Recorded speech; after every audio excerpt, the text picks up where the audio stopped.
तो हमारे नाम का पता चल जाएगा।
इलाका आपका है।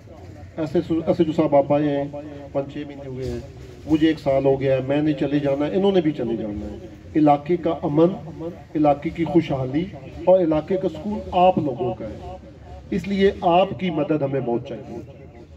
जिस वक्त तक आप हमारे साथ नहीं चलोगे, मुअज़्ज़िज़ीन हमारे साथ नहीं चलेंगे, शरीफ लोग हमारे साथ कदम के साथ कदम मिला के नहीं चलेंगे, उस वक्त तक आपका इलाका अमन का गहवारा बिल्कुल नहीं बन सकता। आप हमारे साथ चलेंगे, हम दिन रात चलने के लिए तैयार हैं। Thank you very much.